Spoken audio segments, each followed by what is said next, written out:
Sana-sini pada ngebahasin tentang resesi global di tahun 2023 nih. Kayaknya heboh amat. Emang beneran bakalan terjadi?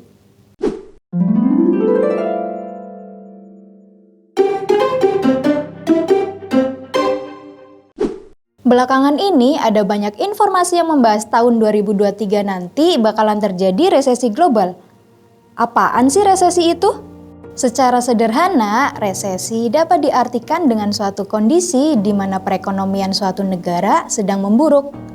Mengenai kebenaran informasi tersebut, memang kita belum bisa menjamin 100% benar. Yang jelas, kita selaku pebisnis yang cerdas harus selalu siap dengan resiko yang mungkin akan terjadi di waktu yang akan datang. Masih ingat nggak, pada saat kita dilanda pandemi beberapa waktu yang lalu, karena lockdown atau pembatasan aktivitas sosial, banyak bisnis yang terkena imbasnya. Mereka yang tidak mempersiapkan diri menghadapi pandemi banyak yang mengalami kebangkrutan. Namun, bagi mereka yang telah siap dan telah berada di rute bisnis yang tepat, bisa selamat dan tetap eksis di bisnisnya. Bahkan, banyak dari mereka yang justru semakin maju dan berkembang pada saat pandemi terjadi. Sama halnya dengan resesi. Di setiap resesi akan lahir orang kaya baru dan orang miskin baru. Di setiap resesi akan lahir pemenang dan pecundang. Tinggal manakah yang akan kita pilih? Semoga teman-teman yang melihat video ini lebih memilih jadi pemenang apabila resesi global benar akan terjadi. Ancaman resesi tidak hanya berlaku untuk UMKM dan UKM saja, namun juga pada karyawan.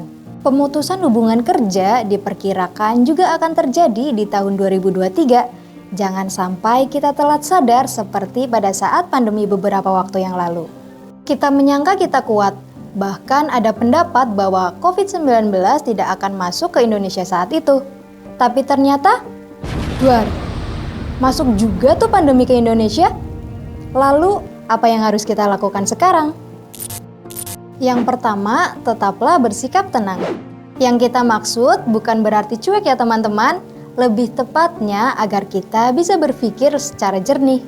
Kita bisa melakukan analisa serta menyusun strategi yang benar pada saat kita tenang. Sebaliknya, apabila kita panik, justru kita akan sulit berpikir jernih dan cenderung mengambil keputusan yang salah. Yang kedua, belajar hal baru. Apabila kita baru memiliki satu fokus bidang saja, ada baiknya teman-teman mempelajari hal baru.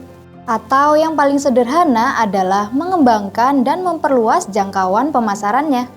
Misalkan teman-teman masih melakukan pemasaran secara offline.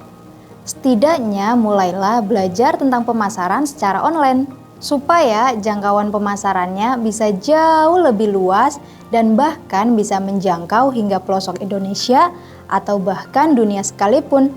Serius loh teman-teman, saat pandemi melanda, kebanyakan yang selamat adalah bisnis yang sudah go online. Gimana enggak, social distancing menjadi penghambat terbesar bisnis offline saat itu. Inilah yang kita maksud dengan belajar hal baru. Walaupun awalnya sulit, namun percayalah bahwa long life education is important. Jangan mudah puas dengan pencapaian saat ini. Kita harus senantiasa belajar sepanjang hidup untuk terus eksis dalam berbisnis. Untuk teman-teman karyawan juga harus belajar hal baru tuh. Kenapa? Melihat perkembangan industri saat ini, banyak tenaga manusia yang sudah digantikan oleh robot atau mesin. Jadi, mau selamat di waktu mendatang. Belajarlah hal baru. Keluar dari zona nyaman dan berpikir di luar batas kita. Yang ketiga, budayakan berbagi. Lah orang mau resesi kok malah nyuruh berbagi? Emang nggak salah? Bisnis itu tidak hanya berbicara tentang hal teknis yang hanya bisa dilihat dengan mata saja. Ada hal tak kasat mata yang justru berperan sangat besar dalam kesuksesan bisnis kita. Mungkin karena jarang dibahas sehingga hal ini menjadi kurang familiar di bidang perbisnisan. Seperti yang kita tahu, berbagi tidak akan mengurangi apa yang kita miliki. Justru sebaliknya, dengan bersedekah akan ditambahkan lagi dan lagi. Yang keempat, persiapkan mental.